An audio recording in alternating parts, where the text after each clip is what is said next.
Hello, welcome and welcome back everyone. My name is Parish Tahir, or Parish Coding Wali. I'm a student of Rahan School Karangi campus, and today we're here with Dan Armstrong. So thank you so much for joining me today, and over to you for a quick introduction. Well, thank you, Perry Wash. I'm Dan Armstrong. I'm from Pennsylvania, which is on the East Coast of the United States. For me, it is morning time, and for you, it is in the evening. So this works out very well for us to chat about whatever you want to talk about. Okay, that's great. Mostly I want to focus about your books and you being an author. What's your experience and such? So are you ready for the questions? I am. Okay, that's great. One second. Okay, my first question is, would you say your books are usually more focused on entertainment rather than rather than having a deeper moral or message, or even the other way around? Well, when I started writing, my first book came out. It's called The Adventures of a Real Life Cable Guy. And this is about short stories about people I've met in my career. And some are sad, some are entertaining, some are, they make you cringe, like, oh my goodness. So the genre that I have been writing in has changed, but I always tell stories. My second book is a novel. It's called Smart Dust. I really like the covers of both, especially the contrast on the first one. Yeah. And this one took about 4 years to write. And there's a lot of serious stuff in here, a lot of questions to make you think about technology and when it is used for nefarious purposes. This is about nanotechnology being infused into a population without their consent. So it's science fiction, but it's also based on real technology. There's actually something called Smart Dust. So, and I have some other books too I've written that are different. Beautiful. Well, okay then. Next question. For the books you haven't co-written, your own books, are they independently written by you, or do you have a ghostwriter or use any program to enhance your writing? I have never used a ghostwriter. The books that I've co-written, like this one, and then look, there's my face right there. That's a nice picture. Thank you. This is a collection of stories from people all over the country who are business people, people in entertainment, a professional football player. So when you write something in this kind of form, you want to write from your heart. And a ghostwriter wouldn't know what that, like they wouldn't be able to identify with you. So it's very, I think, somewhat insincere to use a ghostwriter. I think it's more important that you throw yourself into the words that you're writing so that your audience can relate to you. If you would use a ghostwriter and then you are asked to speak somewhere and you begin talking, it might become pretty evident that you are not the author of the book because it's not from your heart, from somebody else's brain, and I would rather write my own. So, and here's another book, The Next Level of Your Life. There's me in the center right there. I can see. Yeah. Yeah. So these are a lot of fun. They're with Kyle Wilson International, and he's worked with some really great, wonderful people who really know how to tell a good story. So, and I have one more here. This one just came out, and I wrote a chapter in this, The Moral Compass. leadership strategies. So, I see. yeah. But I think it's more important to use your own voice. And as for technology, I think there is a place for technology to prompt you. In other words, maybe throw an idea into a like an AI platform and say, "What do you think about this idea?" And then they make a suggestion. But then you really need to take that idea and make it your own and write from your own style, because artificial intelligence may have some good ideas, but it doesn't have the soul that's behind what you want to say. I hope that's Yeah, helpful. it doesn't really have any creativity because all Now, of its ideas come like from already existing sort of entities or whatnot. They don't really have any creativity. You know, that's what really sets apart you from a story written by AI. exactly. Uh, Yeah. and what advantages do you think a person who reads has over someone who doesn't? And I think that's an appropriate question to ask you, considering you clearly read a lot of books. Yeah. See here. If I can show this to you. Wow, do you have any recommendations? Let's see, go over here. Oh my god, you have a library. Yeah, I have a library. And this started when I was maybe 12 years old.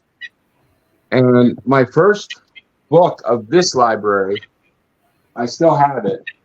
You still have it. I still have it. I bought this when I was a teenager, when I started to collect books. The Dialogues of Plato.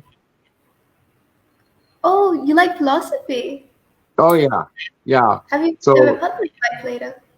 yeah, I love philosophy. Immanuel Kant, Friedrich Nietzsche, Søren Kierkegaard, the father of modern day existentialism. So I think the advantage is if you're reading, you are going to pick up the usage of words within a context of an idea. If you're not reading, your language is going to be very simple. And maybe that's okay for a certain level of a reader. But I think it's very important to expand your knowledge base. You know, a lot of our words in the English language are derived from Latin. So the Latin root word of so many words has a deeper meaning. And when you know the deeper meaning, then you can expound on that idea within your writing. So it becomes more flavorful, becomes more alive. And you can touch someone's heart and their soul because you know more about the word than they're just reading it. When you know more about the word, there's a certain salt to it that makes people thirsty. I see. But for someone, a non-writer, someone who's not an author, doesn't write, what advantages do they get? Well, they get almost the same advantage in the sense that their knowledge will expand. Ideas are important to understand. You don't have to agree with everything that you read. You could read something from someone in history that you didn't like and understand where they are coming from, which may help you solidify and make your position stronger. Someone who is not an author who is reading is going to be taking on information that would help them navigate future issues and problems that someone who wasn't reading will never have that advantage. So it's very important to always be looking into new ideas. And again, not that you accept them for your own, but to understand. I understand what you're saying. I still don't agree with you. Or, you know what? I understand what you're saying now, and it has some credibility or some validity. So, great So question. thank Thank you. So you think that it helps you develop a more open mind and also communication, in summary? Definitely, yes, definitely communication, definitely. An open mind, yes. I struggle with the word open mind because sometimes I think people open their mind up and they don't filter. So they let everything in and they need to filter it with, you got to be careful, but definitely able to communicate much better. That's a great conclusion you had there. Yep. I think that open mind means to understand and see more, you know, perspectives. I Yes. don't think it technically means that you're unfiltering it because you'll still have your opinions on those things, but you just are aware of those things. Yes, That's it. and that's probably a better definition because it where I am when someone says I'm open-minded, it typically means that they've just accepted everything, good or bad, and I think it's very important to uh, filter. But as you said, and that's the other thing about reading, we will all have different definitions of a word, and that's why we're talking, so we can understand each other's definition. So it's always important to communicate and understand that. I love that actually. Yeah, yeah. That's really good. Okay. And my next question is, what would we be able to get from a novel that we wouldn't be able to get from a TV series?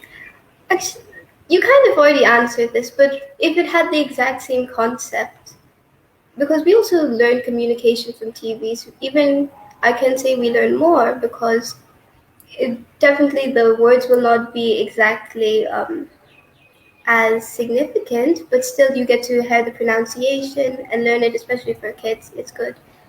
But yeah, if it was the exact same script, storyline, everything. So you're saying what would be better between what two was it? A novel and a TV series, like if they Oh, reboot it to a TV series. that's interesting. I don't know if you've ever seen or heard of the book Jurassic Park. I seen the movie with my brother. Does that Okay. count? Yeah. So I read the novel before the movie came out, and I loved the novel. So, wow. Then the movie came out, and I went and saw it, and I was disappointed. The novel spoke to me, even though the movie had pictures and everything. The novel, I was allowed to make the pictures in my mind from the words. So it actually had a deeper impact when I read it than when I saw it. So personally, I think it's more important to absorb when you're reading a novel, to read it and allow the author to describe things for you to receive them and to build the ideas. I think when you just watch TV or movies, you lose the creative ability to think for yourself. You're letting someone else think for you. See, yeah, because reading is, when you're reading, you have an open world to imagine for yourself. You can imagine the positions the Exactly. characters are in. And with TV, it's already all planned out, so there's no creativity. Exactly. I totally agree with you. Yes. I'm sorry about Jurassic Park, by the way. I haven't read the books, but I remember the movie was good. I think I watched I forgot actually my brother. I just sat over there. It was the first one. Yeah. Okay, my bad. Give me a second. How did being a cable guy change you, and would you do it again?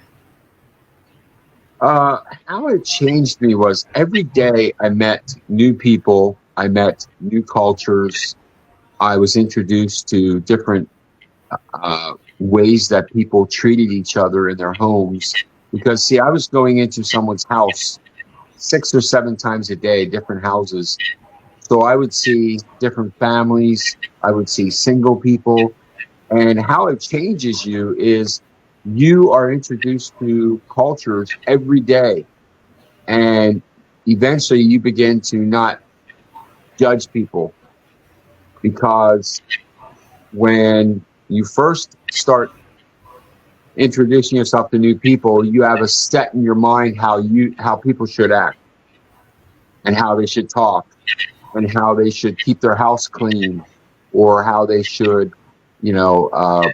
put their dogs outside or keep them inside. So over time, you begin to realize, wow, there's different people that think differently, and I might be wrong how I think. So how it changed me was it challenged my status quo, the way I saw the world. And I would do it again only for the experience of working with people, because you never knew who you were going to see that day. But I wouldn't do it again because it's physically it's dangerous, and it is hard work, and I don't mind hard work. I just did so much of it. I'm okay with it. I'm done. That's understandable. Do you think it helped you to portray characters from different cultures in your books better? Because I think you've written novels.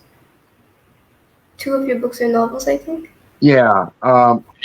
In the novel, I have people that I've met, and I've used them as character development. I had a neighbor who I used as the main character in the book Smart Dust. He is a Ugandan soldier named Balandamu, or Balandamu, depending on how you pronounce it. And he was just a beautiful man. And I used his facial features, his skin color, and just the way he walked and talked, very confident, as the character in my book. And also in Smart Dust, there's another friend of mine who is from the country of Puerto Rico, and she has long dark hair and it's pulled in a ponytail. So I've used different cultures because I've met them and because I've gotten to know them in the books.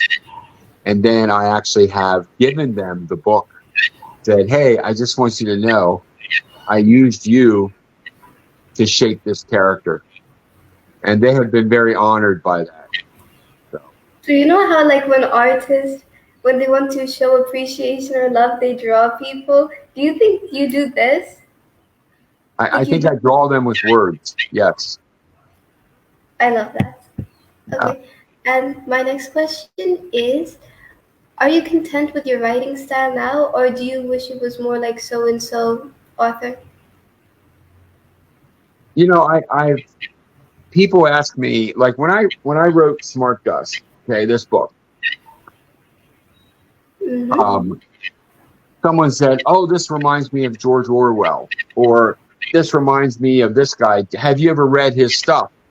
I'm like, no, I don't want to read anybody's style because I don't want to be influenced and copy them. I want to be unique to me. Now, I do read, usually very carefully when I read, because I'm reading it to absorb it, not to copy it. There are some good lessons.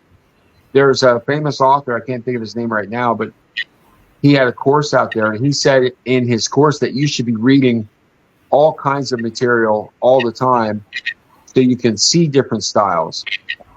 That just hasn't worked for me.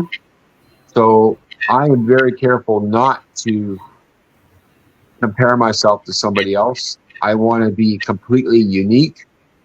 Now, I am not content with my writing style completely. I like it. I actually do. People say that when they read the Cable Guy book or Smart Dust or my latest book, The Chronicles of Elwic, this just came out. I noticed. It's your profile picture, I think. What's that? I said it's your profile picture. It is.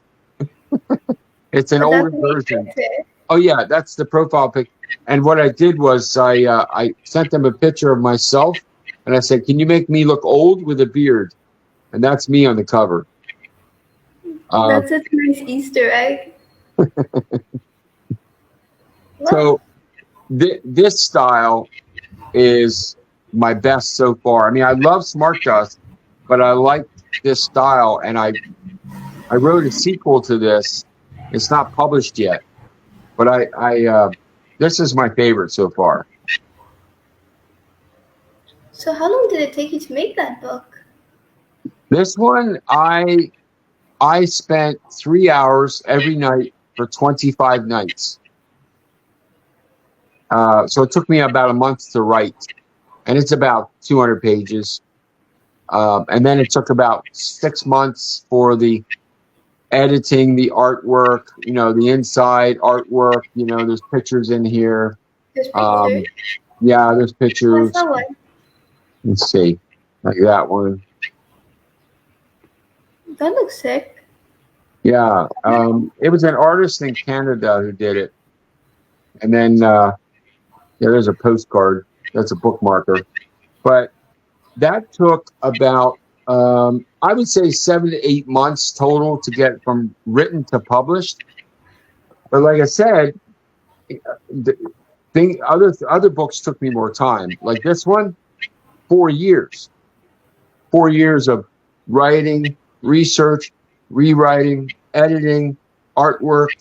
The Cable Guy book, from written to publication, was 18 months.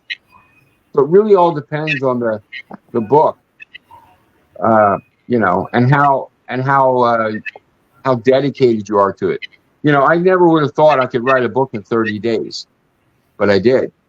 And the sequel took 7 months. So I feel like people usually underestimate how long it takes to write books. I mean, I also do it quite a bunch, so there's that. I get that all the time. Oh, I want to write a book. Oh, do you? Yeah. Well, I'll tell you what. Why don't you write a chapter and send it to me? And out of the 20 or 30 people in the last year or so who have said that, I've gotten one chapter, because it's hard work. It must be. Yeah. The lengthy process it comes with. Yeah. And this one is kind of like a side question, but what genre would you categorize your books? Even though I think they're all pretty different. I'm gonna say.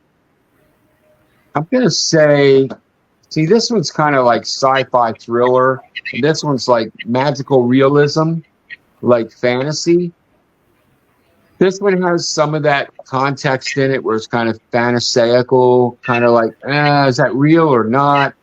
And this was a bestseller in 7 categories. And one of the categories was magical realism and historical fiction, because it was based during the medieval times, and there's a lot of references to that. So I'm trying to narrow my genre down, but I don't want to say that I'll never write a sequel to this book, because this is like an autobiography or short stories about where I've been. So I want to be careful with saying this is the genre, because I think it's so important to experiment until you feel very comfortable. That was a great question. Yeah. Thank you. Well, you said that your newly released book, it's already a bestseller?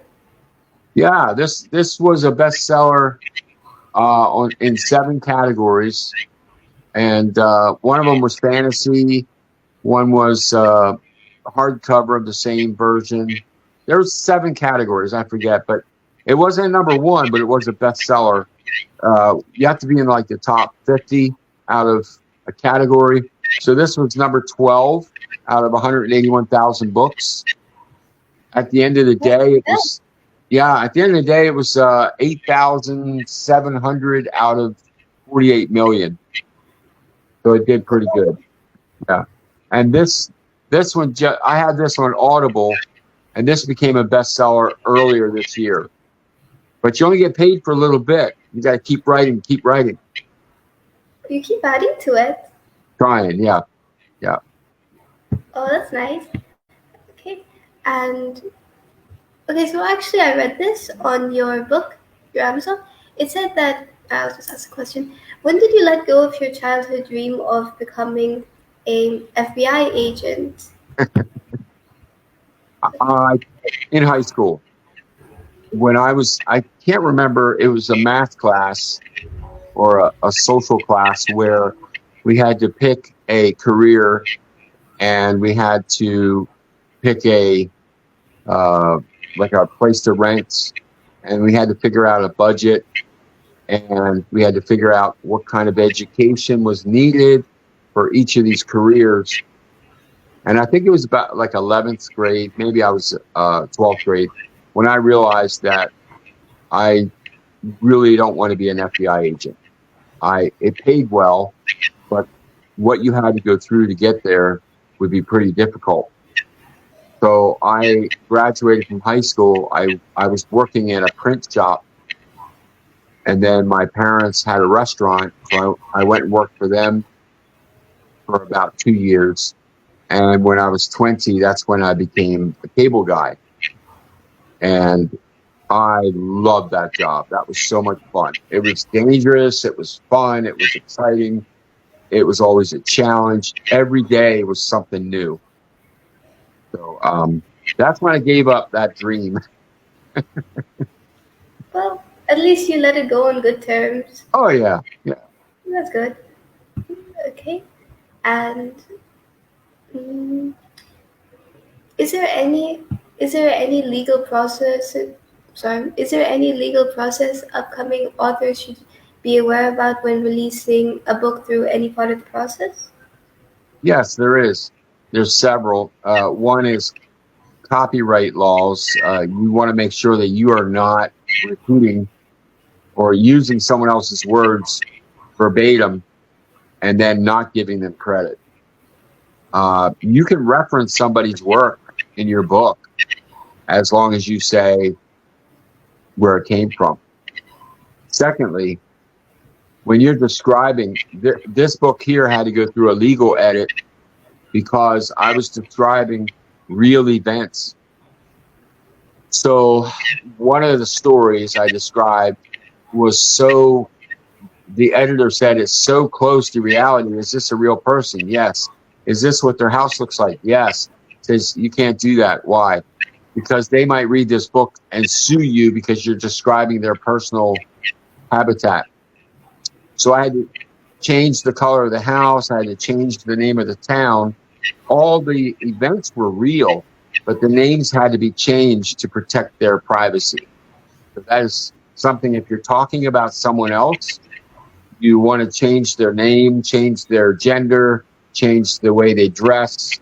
If it was a man, you want to say it was a woman. If it was a boy, you might want to say it's a girl, just because you don't want that person to read your book one day and say, that's me they're talking about. And other people would recognize it as them as well. So I hope that made sense. Okay, I get that. Yeah. What about the licensing process? Well, obviously, in my opinion, you want to hire a publishing company or get picked up by one, because they go through all that licensing. They get what's called an ISBN number, which is a permanent number attached to you.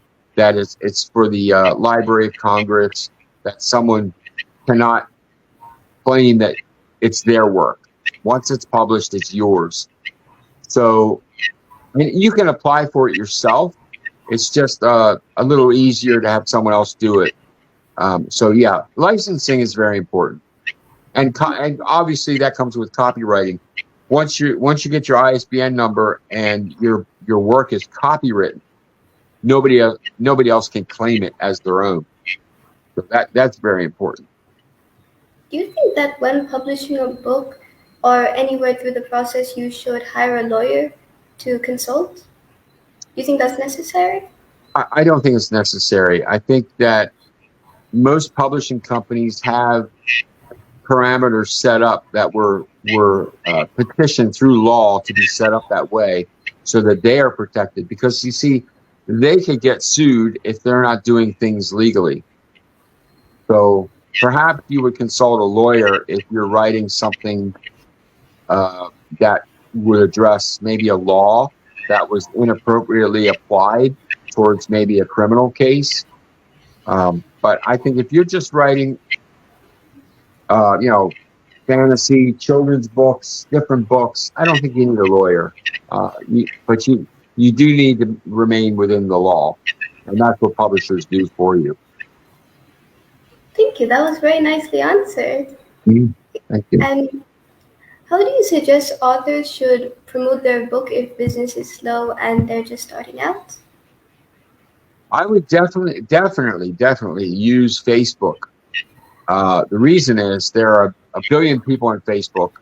Maybe, I don't know if a billion. It's high, and if you can start with your page, and eventually people will share your page. I had someone come to me about a month ago, and they just wrote a book, and they wanted help. So I said, let me look at your Facebook page.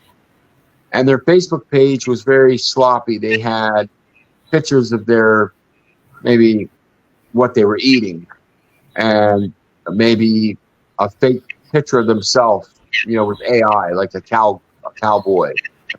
And I said, what you have to do is start talking about your book in small, like give a sentence, maybe put a picture of it on your Facebook, and then announce that it's coming soon.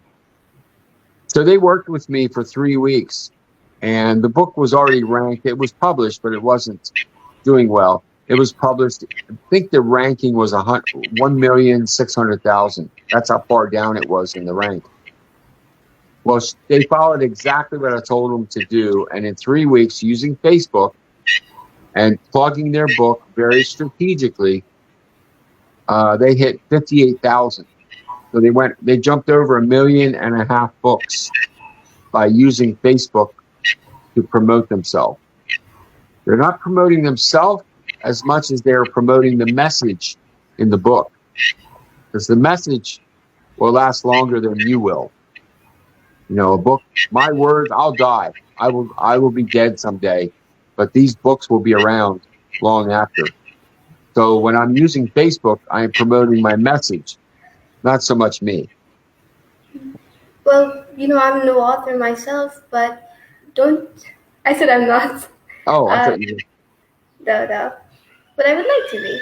But Yes. anyways, I wanted to say that, Facebook appeals to a older audience. So do you think that it would make more sense to promote a teen's novel or a children's book? Not children's, because they can't buy it, so their parents would see it on Facebook and they'd buy it. But for a book like A Good Girl's Guide to Murder, that one, don't you think it would make more sense to publish it on a social media that's their audience is mostly people of that age range where the book is directed? I'm wording this very badly.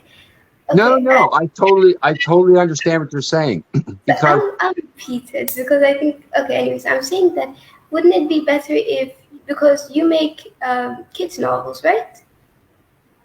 Well, it's kind of, it's a, the readership is anywhere from 12 to 35, 45. Okay, so the range is pretty open, but like Instagram, lots of young people are on it. So Snapchat, yeah, or YouTube Shorts. I see lots of people promoting books on YouTube Shorts. Don't you think that what kind of audience you're trying to appeal to matters when you're choosing a social media to promote to? Yeah, I think it's so important that you develop a following. And if that following is Facebook, if it's Instagram, if it's Pinterest, if it's Snapchat, if it's there's all kinds of different ones that are out there. What's the one? Telegram or Telegraph. Telegram. When you develop a following, you will know what your audience is looking for in time. It takes time. Mine has been good on Facebook because my following is an older audience, but I have a lot of people who follow me that are in their 20s and obviously older and up to my age and older. So it's very important to use social media as your platform for advertising because it's free. And I mean, Here's the thing. When I put out my first book, this book right here, I sold 100 copies my first week, and my publisher was shocked because it was my first book. So they wanted to do a publishing campaign. So they charged me an amount of money. It was ridiculous. Hey, we'll get you out even more. So I paid them the money, and I took about 10% and I spent it on my own Facebook ads. And I did better than they did because I knew my audience. They didn't know my audience. So your audience is going to be different than my audience. So you would know better than I would. I would just say, look for the audience, whoever you're writing to, find out where they hang out and address them where they hang out. If it's Instagram or whatever platform. So that's great clarity for getting your message out. Thank you. Yeah, actually, I feel like that was also a bit invasive from my side because I think, like you said, you do know your audience way better than me. And personally, I have no experience promoting. No, but the question is so important because, see, you're coming from a different generation. So the question should be asked that in this exchange of ideas, I'm learning, okay, for PariWash, this is her audience. So if I would write a book in that genre, I need to be careful and pay attention to what generation, what they're using. So that was a fantastic question. Very good. Thank you. An even better answer. Well, okay, I think that should wrap it up because I'm currently on 1%. And yeah, that's that. Thank you for answering all the questions. Thank you. This has been one of my favorites. Thank you. I really love talking about the books, and I really love to hear more about philosophy from you because you read Nietzsche's, and personally, one of my favorite philosophers is Nietzsche's. Also, Schopenhauer. Did you know me and Schopenhauer have the same birthday? Pretty cool. That's amazing. Yeah. And he was German. He was a German philosopher? Yeah, he was. Yeah. Wait, well, it's my pleasure to meet you. It was my pleasure to meet you. Oh, yeah, thank you. It was also my pleasure. And I hope we can stay connected. All right. Yep. Okay. Look me up on Facebook. Okay. That'll wrap it up. Thank you. Goodbye. Have a wonderful day. You too.